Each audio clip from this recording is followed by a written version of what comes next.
I think if I hear you call me Becky one more time, six-pack, I'm gonna pop your tops. All six of them.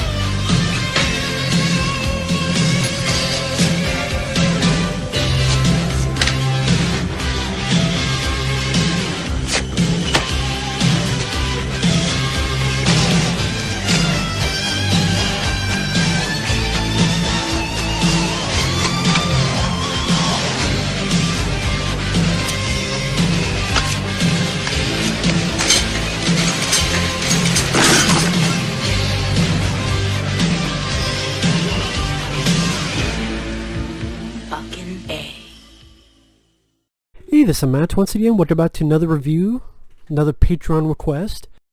Time to Sherlock Bond. Thank you so much for the pledge. Again, if anyone's ever interested, my Patreon, PayPal down below. If not, no worries. But Sherlock Bond had asked me to review Sexy Beast, which I'm like, I know I reviewed that in the past, and then I remembered, oh yeah, I took it down because I wasn't happy with the review. Well, I mean, I liked the film, but I wasn't happy with it because it's a film that's hard to talk about in a way. It's not in my typical wheelhouse when it comes to movies, because I don't review a lot of British movies or a lot of movies of this ilk. But at the same time, I do enjoy the movie because I thought it was well acted. I thought they did a really nice job with character development. I thought it was... There's a handful of trippy visuals, but not too much. And the acting, go and say it again because it deserves it. The acting is really spot on. I mean, you got Ray Winstone as your lead, was a safecracker. He's retired. He just wants to enjoy himself with his girl in Spain in the swimming pool. Man, Ben Kingsley. He got nominated for a supporting Oscar for this. He deserved the nomination. Like, this is easily Ben Kingsley's best performance I've seen out of him. It really is. His character is just a sociopath, and he's just so off his rocker with a lot of the stuff he does and how he attacks the words, and it's a very well-written movie. Very well-written film. And I thought the director, Jonathan Glazer, did a nice job, as well as Mellis and David Scinto on the script. It's labeled as a black comedy crime film, and that fits it well, because the movie technically, you just say a lot doesn't happen, because really it's just Ray Winstone's relaxing. This woman gets a phone call. Someone's coming by. It's Ben Kingsley, who is this sociopath that people are afraid of, who's going to offer him a job to come overseas to do this job for Ian McShane, who he's the guy who owns the hotel and the John Wick films, another really good actor. And Ray Winstone doesn't want to do it. He's retired. He doesn't want to do this, but everyone's a bit uneasy with Ben Kingsley because he's pretty much a broken fuse. You don't know when it's going to go off, when it's going to spark, and when it's not. And a good chunk of the movie is that. Because the whole business with getting to the safe, that all goes off fine. Which is interesting because it plays off the cliches that, of course, when there's some type of robbery or some type of, especially for your third act, something usually goes wrong. But it's not the case in this. And then you realize, okay, it's not really about the robbery. It's really about the characters. And yeah, Ray Winstone, he did a really solid job. I liked his character. You tell he just so badly wishes he doesn't want to be a part of this anymore. He just wants to lie by his pool, even though he almost gets hit by a boulder earlier in the film that goes into his swimming pool.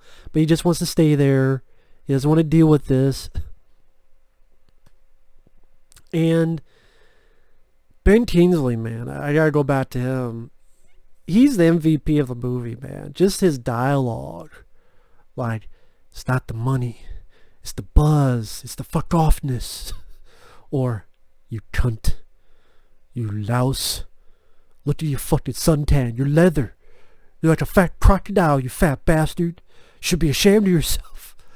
Just like, the dialogue is so much fun, and the way he attacks is like, in his character, like he's the type of character who just when he's going to someone's bathroom, he's just pissing, and he has his hands on his hips like he's Superman, and he'll even piss on the floor a little bit on purpose. And he's such a sociopath, he's talking to himself in the mirror, having a conversation to himself in the mirror. And like he talks himself into a violent spat and trying to attack the lead character. Or there's a bit with the cigarette on a plane, and these people, want him to take it out. Yeah, I'm going to put the cig on the plane. How about I put the cigarette out? I'll do it if you allow me to put the stub in your eyeball. You're the problem. Later on, like, you're the problem. You're the fucking problem, you fucking Dr. White honking, jam rat fucking spunk bubble. Spunk bubble? I've never heard these insults before. And anytime he's on screen is a lot of fun. And when it's not, you have some fun, entertaining bits of humor, like, with Ben Kingsley. Even early on when Ray Winstone, this kid who helps him around the house, and this other buddy of his, they go out hunting. And like one kid tries to shoot the gun, it screws up. Then the other guy's cocky, and it's one of those, like the riflemen, those type of rifles, and when he tries to do it, the fucking bit comes off.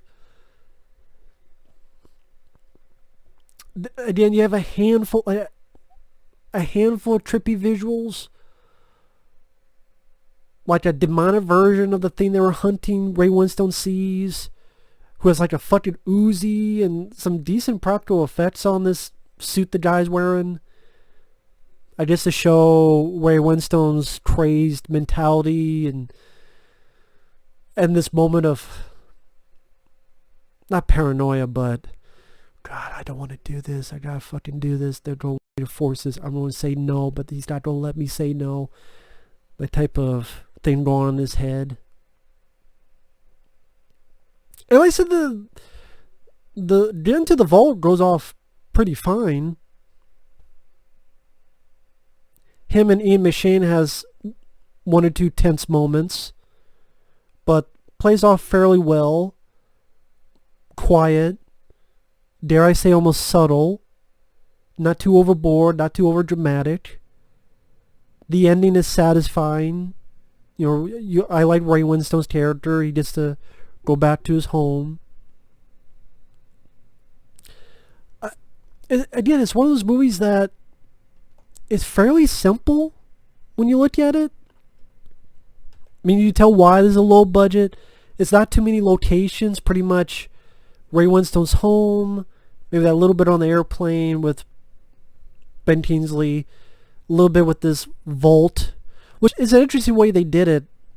Again, a little bit unique, where it's underwater, so Ray Winstone's character has to dive in order to get to the vault, because the way they're able to do it. Yeah, I thought that was interesting. Just like the movie, it's a little bit unique, a little bit off the beaten path. Not too unique that it takes you out of the movie, or it's not too crazy where it's becomes parody. But I would say of its ilk, it's one of the better ones, and it has a very fast pace. It's under 90 minutes. You take out the end credits, it's like an hour and 20 some minutes. So it doesn't nearly overstay its welcome.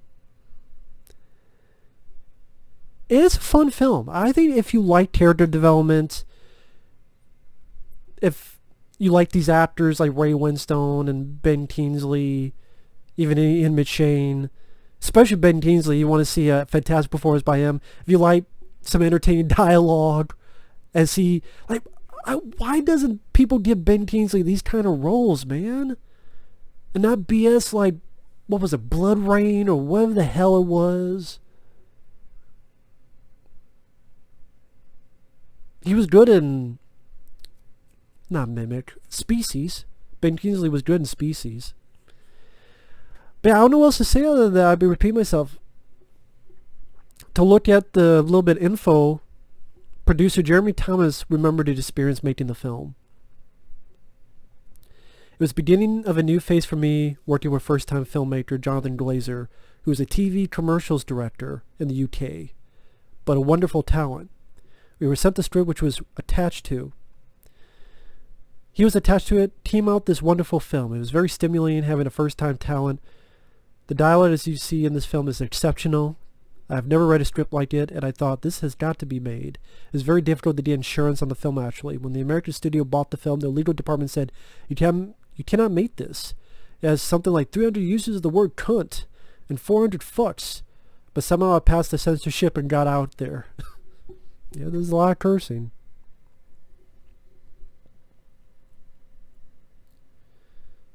And yeah, Ben Kingsley got accolades for it, and deservedly so.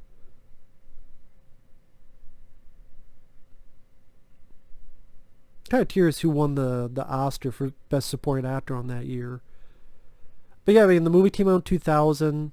Solid crime comedy movie. I'm not even going to say more. I think if people haven't seen it, they should check it out. It's a simple movie, but well made, because its basis is a strong script with some nice character development. And sometimes that's all you need. Good dialogue, good character development, interesting characters. Sometimes that's just what it needs to be. So thank you once again, Sherlock Bond, for your requests and your Patreon pledge. Thank you guys for watching. Again, the links be down below. And we will see you guys later. Bye-bye.